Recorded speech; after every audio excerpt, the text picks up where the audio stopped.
Ni mauaji ya karne 21 yaliyopata kufungua vitabu vya historia vilivyokuwa vimesahaulika kwa muda mrefu. Ilikuwa ni nyakati za asubuhi tarehe 6 mwezi Mei mwaka 2016, May 6th, 2016. Taarifa za kifo na mauaji ya bilionea na mfanyabiashara Juma ziligonga vyombo vya habari. Mwili wake ulipatikana ukiwa umelala katika dimbwi la damu katika barabara ya Ngong Road jijini Nairobi. Ileo ikiwa ni takriban miaka 7 kutokea mauaji yake Juma yalipofanyika. Swali kubwa ni je, nani aliyemuua bwanyenye Juma? Familia yake bado ikililia serikali kuwatendea haki na kumkamata mhusika mkuu katika mauaji yake Juma. Ila vilio vyao vimegonga mwamba. Vidole vya lawama vimeelekezwa na mengi kusemwa kuhusiana na yule alikuwa ndiye mpangaji wa mauaji ya mfanyabiashara Juma. Kwa sasa mtaniruhusu nibadili ndimi, ndipo tukite kambi katika kisa chote kizima cha mauaji na upangaji wa mauaji ya Juma na wale aswa walihusika na waliokuwa katika mstari wa mbele kutekeleza mauaji haya. Juma was born in 1971 in Múrdér, a village in Kenya's Bungoma County. Had been a tireless crusader against corruption and a close ally of many politicians in the opposition side. He was not afraid of condemning corruption. In fact, he openly talked about the widespread issue on social media platforms. Corruption in Kenya runs through many hands, allegedly involving many others, politicians, civil servants, and business people. Some members of the country business community have been known to support dishonest politicians in order to protect their own business interests, and politicians frequently aim to reap big rewards from business people during election campaigns. Juma had refused to be part of this bent system. As a self-made billionaire in Kenya's business fraternity, he had rubbed shoulders with the high and mighty in government, but unlikely many of his cadre who would deliberately ignore political misconduct to maintain good relations, Juma refused to tolerate such criminality. He therefore quickly became an enemy of the corrupt in the Kenyan government, in Uhuru's government. In the wake of Juma's murder, opposition politicians pointed fingers at the then Deputy President William Rutos and the current President of the Republic of Kenya, accusing him of being responsible for all the horrors faced by the late Juma. Rutos was among some of the country's most powerful politicians who had repeatedly been named in corruption scandals in Kenya. Juma had kept addressing the problem which made him an immediate target of the corrupt. On one occasion, Juma had posted a Facebook update in which he accused Rutos of trying to have him killed. Significantly, Juma's death came at a time of great political tension ahead of the elections the following year, 2017. As Jacob's brother Philip Juma revealed, during the time of his death, political temperatures were very high in this country. We feared for our lives too and decided to keep silent. We were underground. We left everything for the government. Opposition leader Raila Odinga had recently taken the lead in highlighting the issue of government corruption. And when news about Juma's death spread, Odinga joined those who deeply condemned the matter by talking about it openly at his political rallies. Many Kenyans have also taken to social media to condemn the killing until today, calling it a political assassination. In a tweet on 1st August 2018, after the politics and the general election of the year 2017, a political activist and human rights activist Boniface Mwangi lamented, "Killer cops," and I shall quote him, "killer cops are a danger to everyone. They are the same ones politicians and business people hire to murder their rivals." Now, when he spoke about this, continuing, he says that Jacob Juma, Chris Msando, George Muchai, just to name 3 high-profile murders done by contract killer cops. As Mwangi indicated, the assassination of political activists who have publicly decried corruption is not a new thing in Kenya. Organized criminal groups have been used in many cases to eliminate dissenters, often with no one being held accountable, according to George Musamali, a security expert in Kenya. Several assassinations have been reported in Kenyan's history, dating back at least as far as 1969. That of Tom Mboya, Robert Ohuko, and Dr. Odhiambo Bai are among those we have witnessed as high-profile political assassinations. Now, these people were politically famous, and the only way to silence them was by killing them.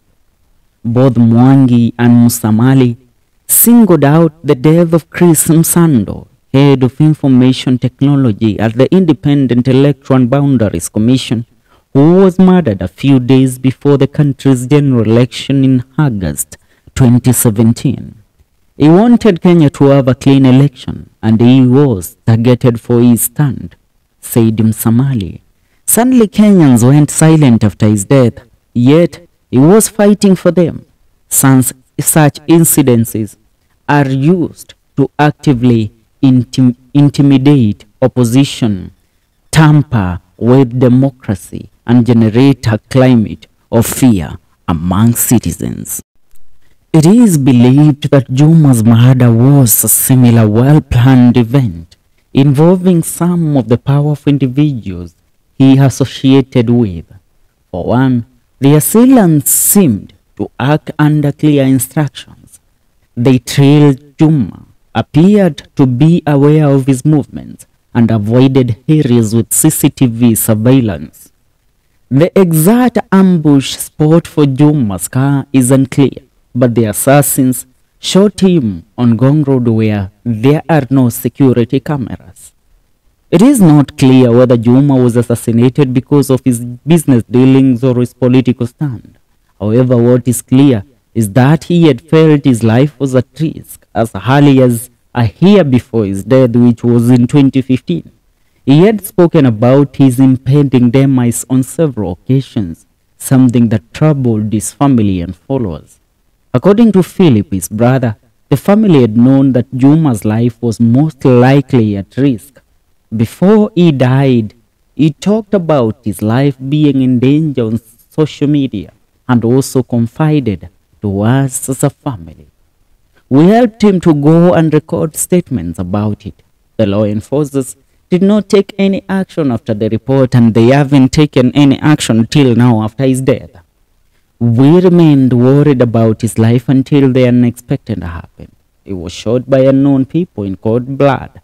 Similarly, although the government promised to investigate his death and punish those responsible, nothing yet has been said about the progress of the investigations.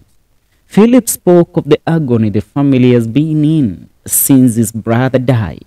In a shaky and heavy voice, he said, "We have not heard anything concerning the investigations that the government promised to give us. It has all been silenced, although there is nothing going on, no communication even from government about our brother's death. They promised to investigate and bring to book the killers." He continued, "As a family, we have been praying. As a family, they have been praying and still do so, that they will get justice concerning the death of their brother. Their brother spoke about corruption and condemned those behind it, and later lost his precious life to the gunmen of the government." Now, according to the security expert Msamali, it cannot be ascertained with any certainty whether Juma's death was an assassination because no investigation has been done. However, he admitted that it is the most likely possibility. He might have been killed by a criminal gang or any other organized group that would have targeted him because of his business deals and political associations. But largely, we can say it was an assassination. Musamali added that investigations on such cases are always complex because whoever does this kind of killing makes sure there is no trace or evidence left behind. Indeed, Degwa Muhoro, the director of the Criminal Investigation Department, CID, at the time of Juma's death, confirmed that Juma's killers had tampered with the scene of the crime after shooting him several times. But a second problem facing such investigation is the lack of police autonomy. In Africa, we do not have a independent police unit, Musamali said. This makes it difficult to follow up on these cases because of political inclination. There is usually no political will and lack of concern by police when they realize the nature of the death. According to a 2016-2017 human rights report by Amnesty International, security forces in Kenya carried out enforced disappearance, extrajudicial executions, and torture with impunity during this period, resulting in the death of at least 122 people by October 2016, all of them members of the political opposition, civil society activists, or journalists. And while Kenya's Ethics and Anti-Corruption Commission states that at least 30% of GDP, equivalent to about $6 billion is being lost annually to corruption, the death of Juma and others highlights the human cost of government misdealings. Till today, Juma has not found his justice. His body still rolls in his grave, as the current happenings on Twitter have caused a lot of political tension in the country over a tweet of Juma back in the year 2016, warning Kenyans against electing President William Ruto as the President of the Republic of Kenya, as Juma had predicted that people will suffer if they choose Ruto as their president.